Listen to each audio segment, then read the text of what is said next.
여러분의 24시간에는 어떤 음식이 함께하고 있나요? 혹시 여러분의 가정도 이러한 모습이진 않나요? 발효빵에 손이 잘 가지 않는 이유는 어디에 있을까요? 어떻게 먹어야 맛있게 먹을 수 있는지 모르겠어요. 왜 꼭 발효빵을 먹어야 하는지 사실 잘 모르겠어요.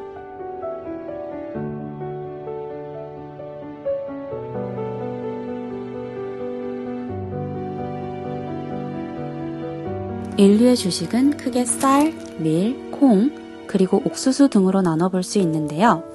이 네 종류의 주식은 모두 씨앗이라는 공통점을 지니고 있습니다. 씨앗에는 탄수화물과 단백질뿐만 아니라 미네랄, 비타민, 섬유질 등 생명을 이어나가기 위한 다양한 영양소가 들어있습니다. 한마디로 씨앗은 한 생명을 탄생시키기 위한 모든 영양소가 충족되어 있는 완전한 존재라는 것이죠. 그래서 인간이 이 씨앗을 섭취하게 되면 씨앗 속 모든 영양소들을 섭취할 수 있게 되는 것입니다. 그러나 씨앗은 이러한 영양소들이 오래 보관될 수 있도록 쉽게 분해되지 않는 구조로 만들어져 있어서 씨앗 속의 영양소들은 인체에 쉽게 흡수되지 않습니다. 하지만 발효를 거치게 되면 씨앗 속 영양소들이 인체에 쉽게 흡수될 수 있는 구조로 분해됩니다. 즉, 씨앗이 자물쇠라면 발효는 열쇠의 역할을 하는 것이죠. 오늘날 빵을 만들기 위해서는 이스트를 반드시 넣어야 하는 것으로 알고 있죠.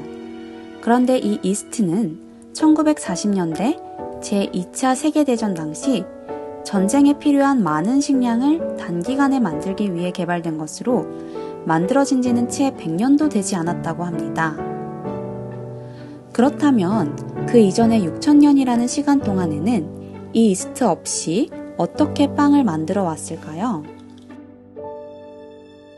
밀가루와 물을 섞은 후 적당한 온도와 습도가 유지되는 곳에 두면 기포가 뽀글뽀글 올라오면서 자연의 미생물들이 자라기 시작합니다. 이것을 바로 발효종이라고 하는데요. 이 발효종을 밀가루 반죽과 잘 섞으면 천연 발효빵이 만들어집니다.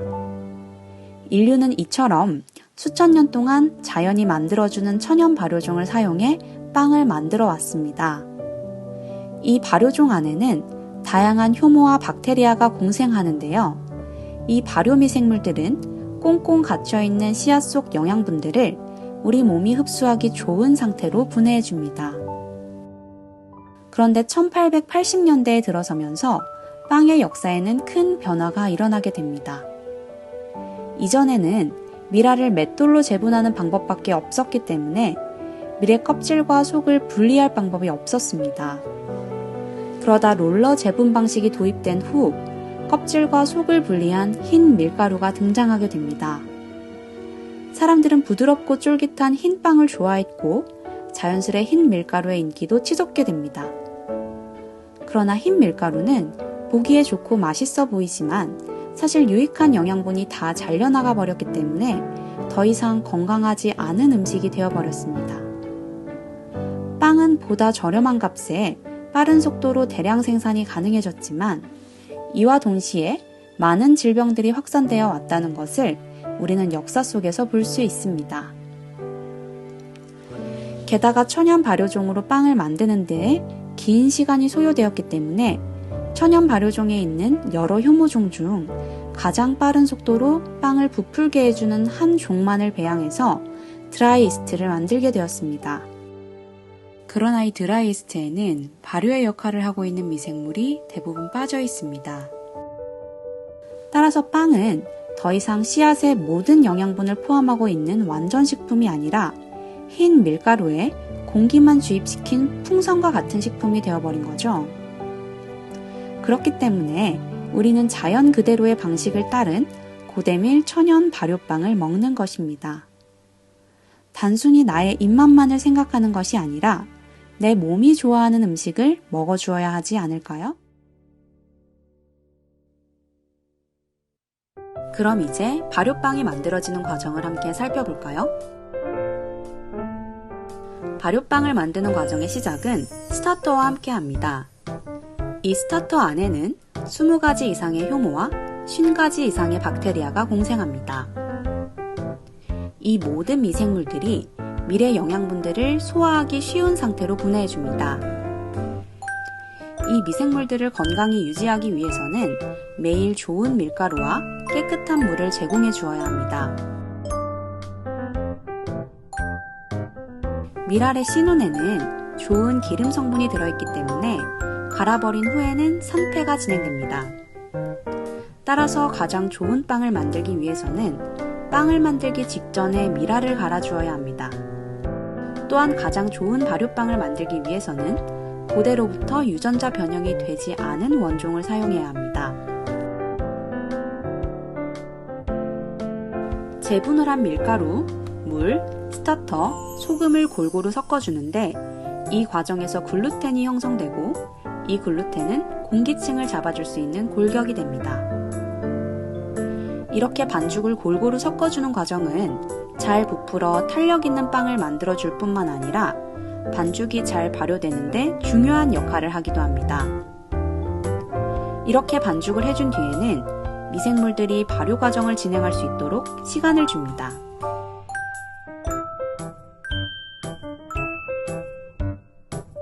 빵을 원하는 모양으로 만들기 위해 반죽을 성형합니다. 그 뒤 빵을 굽기 전 최종 숙성의 과정을 갖습니다.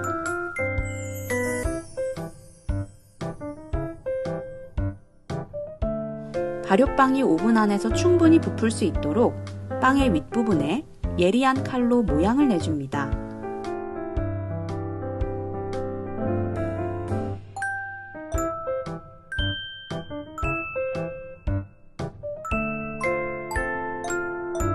빵이 오븐에서 구워지면서 최종적으로 발효 과정이 마무리됩니다. 이때 빵이 부풀어 오르면서 먹음직스럽게 익기도 하지만 고온에서 굽는 과정 중 건강에 유익한 성분들도 생성됩니다. 발효빵이 식는 동안에도 익는 과정이 진행되기 때문에 오븐에서 구운 뒤 열기가 식을 때까지 기다려주어야 비로소 천연 발효빵이 완성됩니다.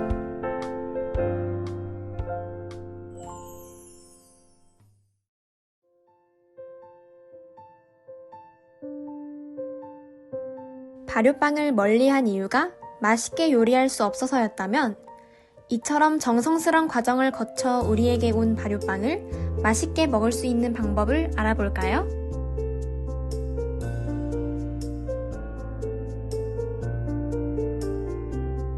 직접 만든 혹은 구입한 빵을 편리하게 보관하고 편리하게 먹을 수 있도록 잘라서 냉동실에 보관해줍니다.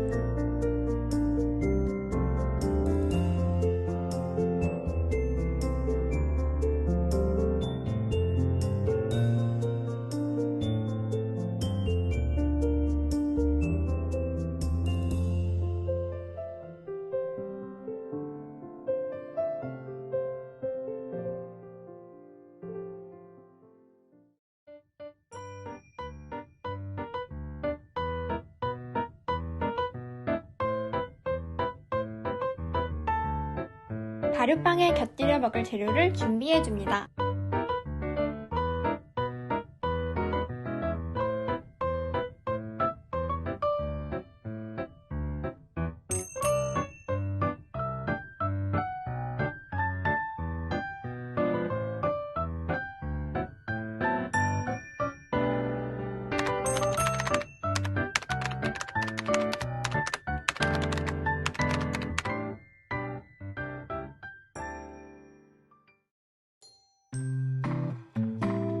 첫 번째 레시피는 가장 기본적인 조합인 올리브유와 발사믹 소스입니다.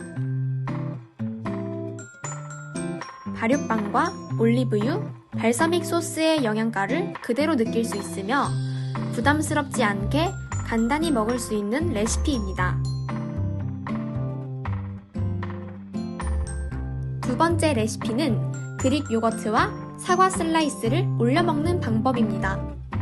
요거트와 사과뿐만 아니라 메이플 시럽, 아몬드 가루 등 여러 가지 토핑을 얹어 먹으면 조금 더 맛있게 즐기실 수 있습니다. 상큼한 사과와 새콤한 그릭 요거트의 조합 꼭 한번 즐겨보세요.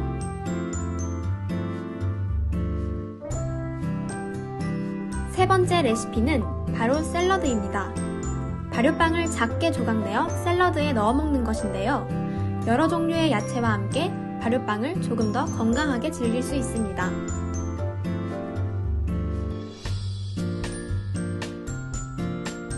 네 번째는 올리브유를 두른 팬에 발효빵을 구워준 뒤 허브솔트를 뿌려 먹는 방법입니다. 발효빵 본연의 맛에 풍미를 더해줍니다. 다섯 번째 메뉴는 바로 마늘빵인데요. 버터, 다진 마늘, 그리고 꿀. 이 세 가지 재료만 있어도 충분히 만들 수 있습니다. 마늘 향이 가득한 색다른 발효빵의 맛을 한번 즐겨보시길 바랍니다.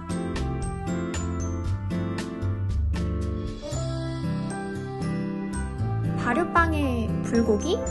심지어 김치까지? 이 둘은 당연히 밥 반찬이라는 생각을 많이 하고 계실 것 같은데요. 이처럼 밥을 주식으로 먹는 식습관으로 인해 빵을 주식으로 먹기에 익숙하지 않은 분들을 위한 레시피입니다. 전혀 어울리지 않을 것 같은 발효빵과 불고기 그리고 김치의 조합이 기대 이상으로 잘 어울린다는 것을 느낄 수 있습니다. 이 레시피를 통해 발효빵을 주식으로 먹는 습관을 함께 들여봅시다. 다음은 치즈, 소시지, 파프리카 등 다양한 토핑을 올려 피자빵을 만들어 먹는 방법입니다. 아이나 어른 모두의 입맛에 딱 맞아 활용도가 높은 레시피입니다.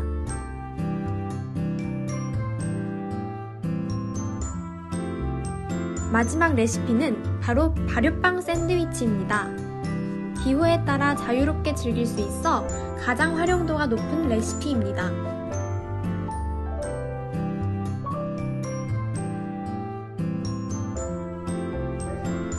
이처럼 다양한 방법을 통해 밥 대신 발효빵을 주식으로 삼거나 몸에 좋지 않은 과자나 빵을 간식으로 하는 대신 발효빵을 즐겨보는 건 어떨까요?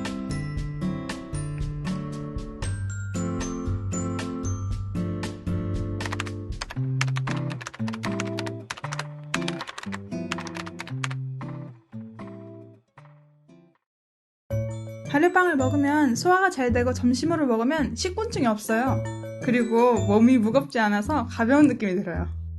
속이 편해졌어요. 쉽게 배고프지 않고 든든해서 좋습니다. 그리고 속이 편해요. 장 건강이 좋아지면서 체력이 좋아지니 정신력도 좋아지는 느낌을 많이 받았어요. 깨표와 꾸준히 먹으니까 더 좋은 것 같아요. 장 건강이 몸 전체의 건강을 만드는 것 같아요. 몸이 가벼워지는 느낌을 받았어요. 정신적으로 맑아지는 기분이 들었습니다. 평소에 위가 안 좋았는데 먹고 나서 화장실 가는 횟수가 적어졌어요. 소화가 잘 되고 가스가 잘 안 찹니다. 소화가 잘 돼요.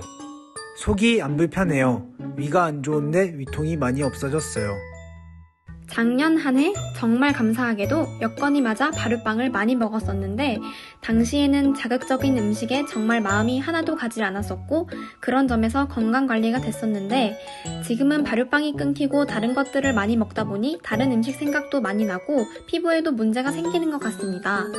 정신적으로 영향을 많이 받는 것 같아요. 매번 속이 편했기에 그런 점에서는 크게 인식을 못했는지 모르지만 지금은 빵의 효과를 많이 실감하게 되네요. 빵을 너무 좋아해서 많이 먹고 싶지만 속이 더부룩하여 부담스러울 때 발효빵은 그와 상관없이 마음껏 먹을 수 있어서 대용하기 좋습니다. 밥을 먹을 때보다 소화가 잘 되어 속이 편안합니다.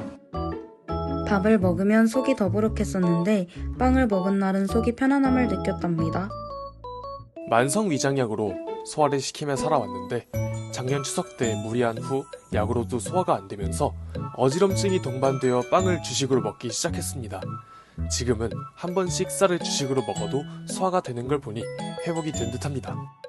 밀가루 알러지가 있는데 고드밀 발효빵을 먹으면 속이 진짜 편하더라고요.